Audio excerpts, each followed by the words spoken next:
Tudo bem, pessoal? Feliz 2018. Esse é nosso primeiro vídeo do ano. Em breve estaremos no ano 6 e vou começar com aquilo que eu havia prometido a vocês, minha visita ao Templo de Salomão. Como eu tinha prometido, um vídeo, né? Mas eu atrasei com o vídeo, não entreguei, então eu vou fazer uma série de vídeos, provavelmente 3 ou 4 vídeos. E aí, eu não vou só falar da minha visita, mas eu vou falar de tudo. Primeiro lugar, eu não gravei nada, não dá pra gravar. A revista lá é seríssima. Os caras acham, sei lá, que de repente você vai explodir o templo, né? Que você vai abraçar o Edir Macedo com bombas e sei lá o que eles pensam que você vai fazer. Eu tava com um caderno na mão. Um caderninho, esse caderninho aqui. Ó. Tava com esse caderno. O cara mandou abrir o caderno, e poderia estar dentro desse caderno, né? Escondido ali. Então não dá pra gravar. Gravar do lado de fora é irrelevante. Lá dentro não dá pra gravar. Mas eu vou contar pra vocês como foi a minha experiência, as coisas engraçadas que aconteceram, as coisas bizarras que aconteceram, como funciona a reunião, vou descrever para vocês como é lá dentro, como são os arredores, como que funcionam as coisas. Só que eu queria desde agora esclarecer um ponto. Tem muita gente que fala contra a Igreja Universal. Só que as pessoas seguem geralmente por dois caminhos. Ou aquele da crítica escrachada. Os caras são piada pronta. Eu entendo que se dê risada, né? Não tem como não rir, né? Do maluquinho imitando a mão do Edir Macedo, né, mano? Fazendo aquelas mãos de Gollum. Não tem como você não rir disso. Ou até uma discussão teológica. Já vi vários vídeos de pessoas que nunca estiveram na Igreja Universal, não tiveram contato direto, fazendo aquela análise de teólogo, né? Porque na Bíblia, e porque a tradição, e é porque os escritos do Edir Macedo. Eu vou fazer tudo isso. Eu vou tirar sarro, porque eles merecem.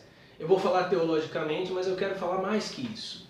Eu quero colocar a existência da Igreja Universal e o que a Igreja Universal tem feito dentro da estrutura da escatologia, ou seja, da doutrina do fim dos tempos. Por que a Igreja Universal apareceu? Por que a Igreja Universal está fazendo o que está fazendo? Por que ela está sendo bem sucedida? E dentro das leis do universo, aí fora do cristianismo, dentro das leis do universo, numa relação com o judaísmo, será que a Igreja Universal tem uma ligação saudável com o judaísmo? Então quero fazer uma análise mais ampla, por isso vou estender para 4 vídeos.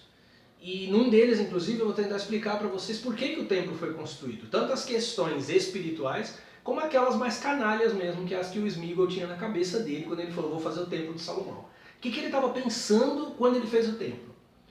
Qual é a diferença de ter o templo de Salomão e qualquer outro templo? É a Basílica de Nossa Senhora, por exemplo.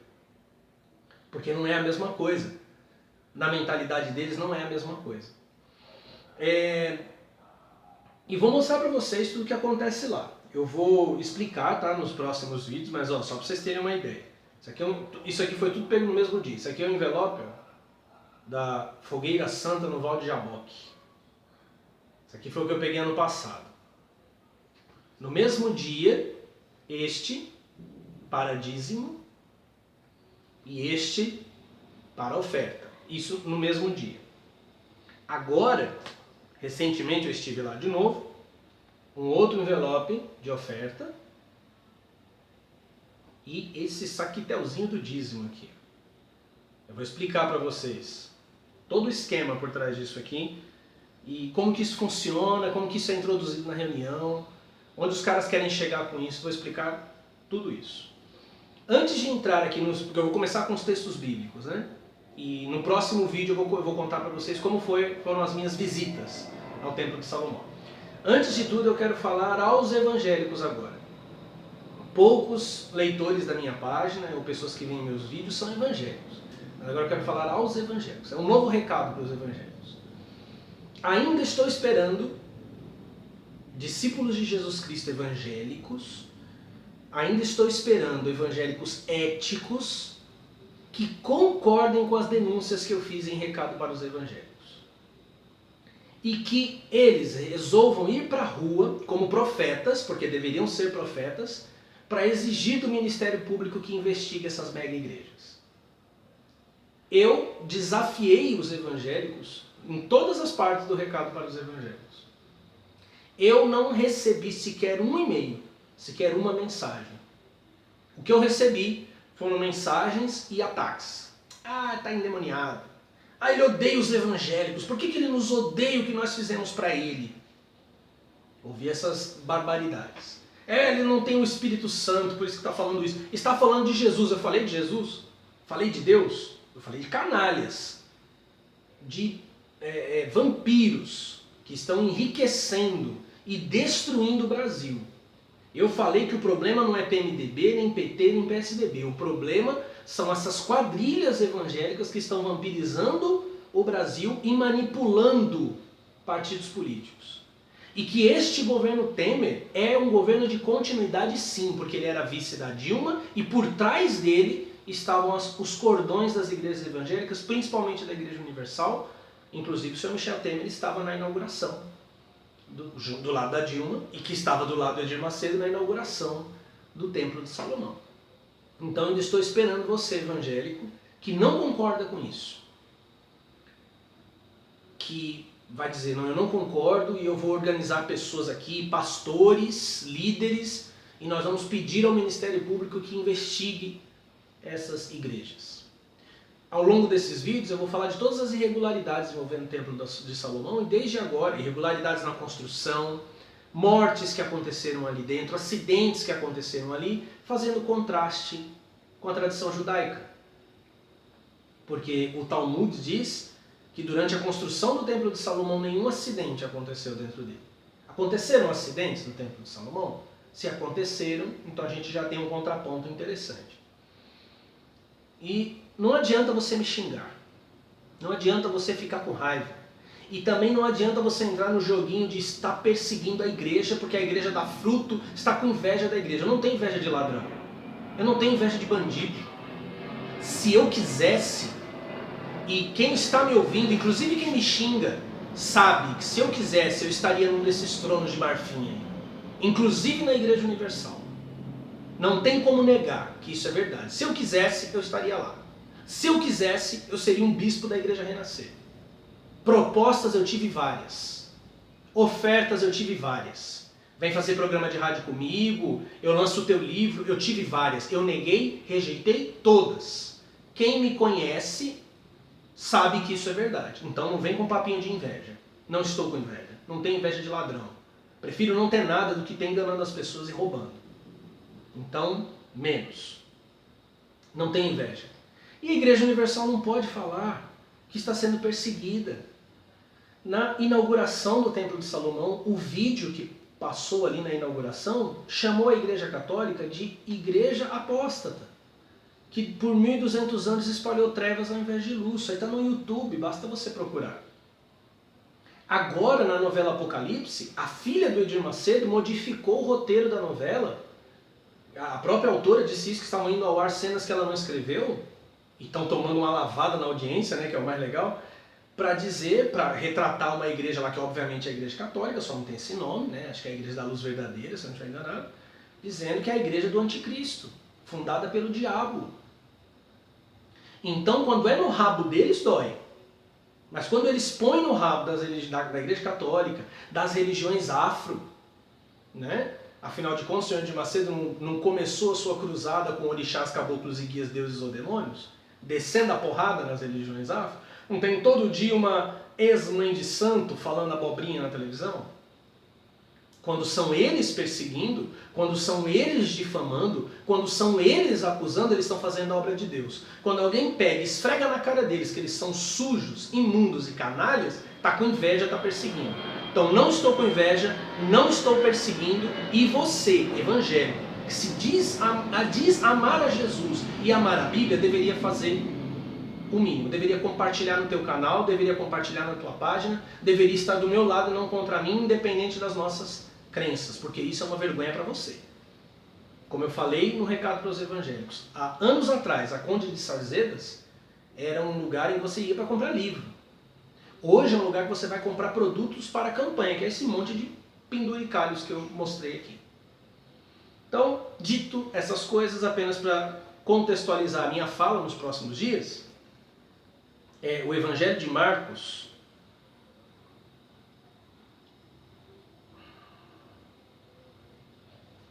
O Evangelho de Marcos,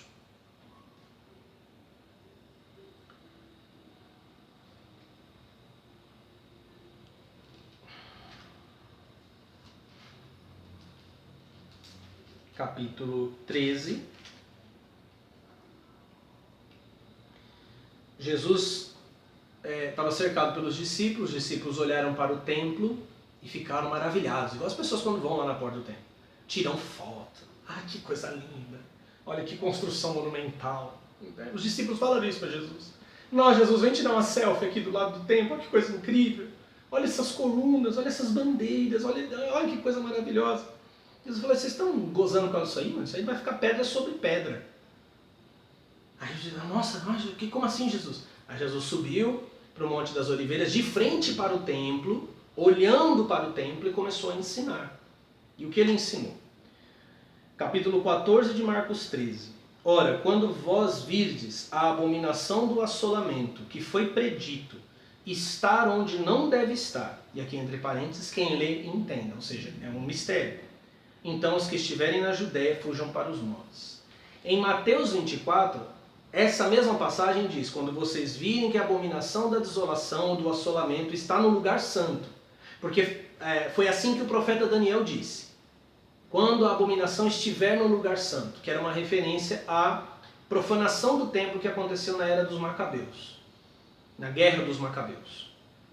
Quando Antíoco Epifânio profanou o templo, sacrificando um porco e ergueu uma imagem de Zeus dentro do Santo dos Santos. Então, era a abominação do desolamento. Só que Jesus retoma isso. Como Mateus é mais judeu do que Marcos, Mateus fica o tempo todo invocando os profetas, até fala errado, inclusive.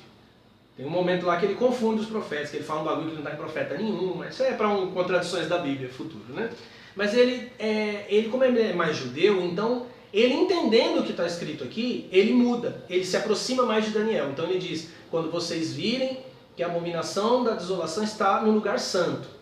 Só que, quando Roma destruiu Jerusalém e destruiu o templo não foi profanado. O Santo dos Santos não foi profanado. Não houve um sacrifício profano, não houve nenhuma estátua, nenhum ídolo foi erigido ali, né? Nem no ano 70 e nem depois na revolta de Bar Korba, em 132. Então o templo foi destruído, também na revolta de Bar Korba já não havia mais templo, o templo foi destruído e não foi profanado. Por isso mesmo, os evangélicos, principalmente os evangélicos, acreditam que um terceiro templo será erguido. Até mesmo Edir Macedo falou isso na série dele Estudo para o Apocalipse.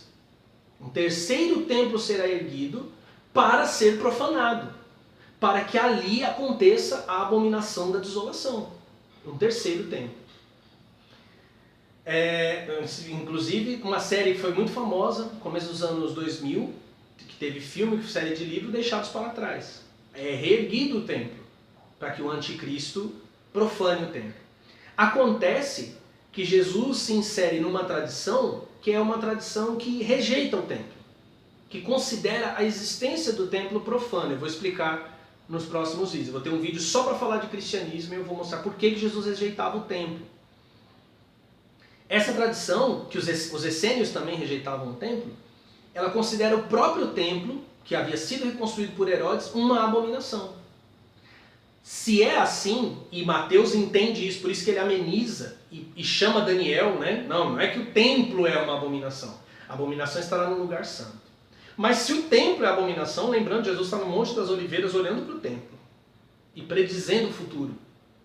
Ele diz, quando vocês virem a abominação da desolação, o templo, estar onde não deve estar. Ou seja, o templo erguido em terra estrangeira. Onde ele deve estar, segundo o Zohar? Em Jerusalém. Onde ele deve estar, segundo o livro de Reis? Em Israel. Quando vocês virem a abominação da desolação, onde não deve estar, numa terra gentílica, numa terra que não é a terra santa, corram, fujam. O templo inaugurou em 2014. Desde então o Brasil vive a sua pior crise, agora com a epidemia de febre amarela. O estado de São Paulo foi decretado que todo o território do estado de São Paulo é território de risco. Já começam a aparecer casos fora do estado também.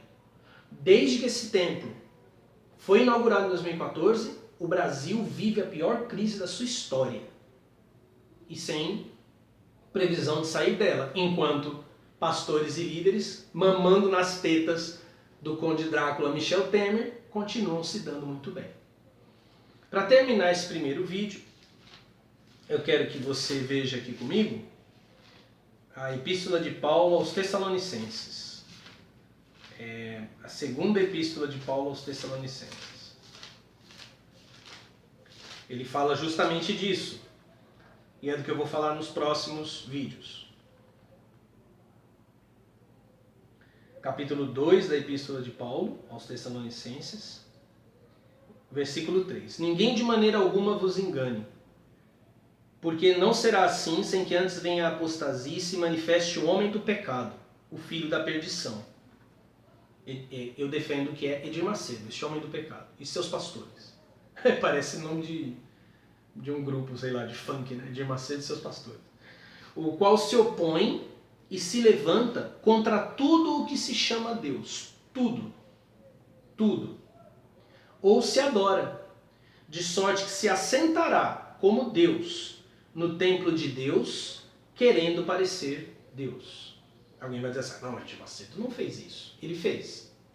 Ele fez. Ele assumiu a função de sumo sacerdote dentro do templo de Salomão. Segundo o livro de Hebreus, Jesus Cristo é o sumo sacerdote para sempre, segundo a ordem de Melquisedeque, porque o sacerdócio levítico acabou.